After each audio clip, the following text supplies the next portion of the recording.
everybody, this is Vijji Varadarajan. I'm back again with a very interesting temple dish.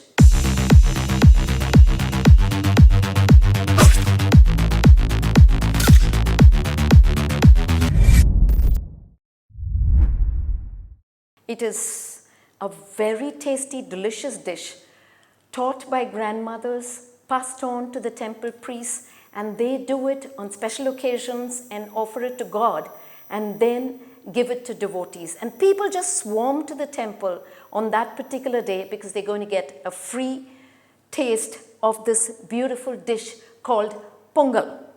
Pongal is an amalgam of cooked moong dal and rice. 1 rice to quarter moong dal. You soak it and you cook in water to a mushy consistency. You can add the salt and then cook it.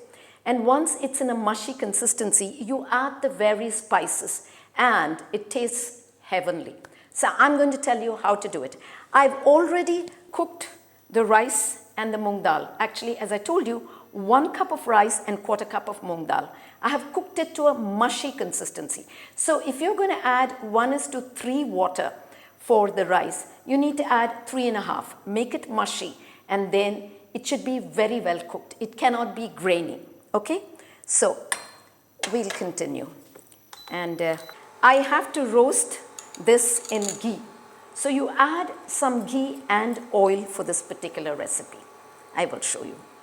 Again, I add a little ghee, very little ghee.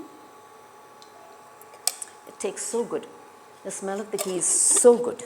Once it's hot and melted, I will add whole peppercorns. I have already crushed, coarsely blended, about 2 tablespoons of cumin seeds and about 6 peppercorns, because peppercorns can be very spicy. So I add very little as crushed, because they're going to be spicy when you eat this dish. And then a little ginger to this and curry leaves. All this has been coarsely crushed.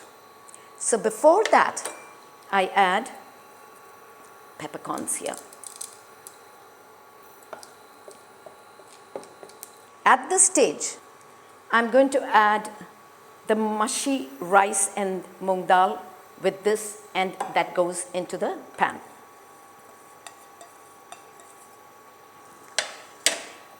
If the salt is less, you can always taste and add more. Okay, it's ready.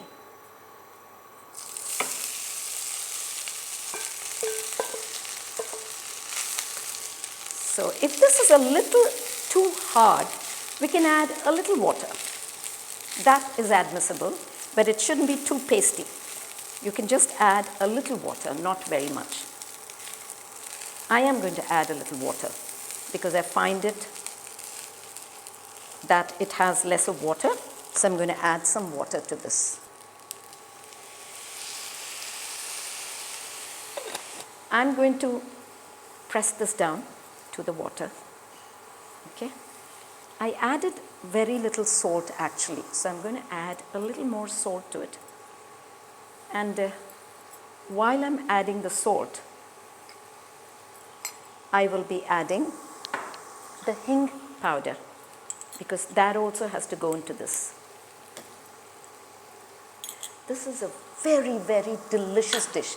Actually, they have a lot of sides like a chutney and a sambar to go with it, or an avial, but this is so good if done well that you can have it as a one dish and don't have a side for this. It still tastes so good. I find that the pongal that they serve in the restaurants, they add little salt, not enough salt, and it's not as flavorful, because it's nice as long as it's served hot, but once it becomes cool, it doesn't taste as good. But the ones that you do at home, it tastes good even when it's cooled down. That is the beauty of this pongal if done well. This is actually a temple dish, something that is offered to God. So if you notice, I keep pressing it down like this because I want it to be mushy and soft. And the softness comes because of the oil you add to it and the ghee that you add. That gives the absolute aroma to this dish. Now, I actually can add a little ghee to this. I add ghee. The smell of this ghee is so heavenly. You actually see the ghee shining over this dish when you eat it. That is a real pongal made well. I garnish this with these roasted cashews and a little bit of curry leaves for the taste, and this is done. So try this dish at home, everybody, and you have any doubts, come back to me. I'm there to answer any of your questions, and the description of this recipe, all the ingredients, will be given in the box below. Till the next time we meet again, this is Viji Varadarajan signing off. Bye to all of you.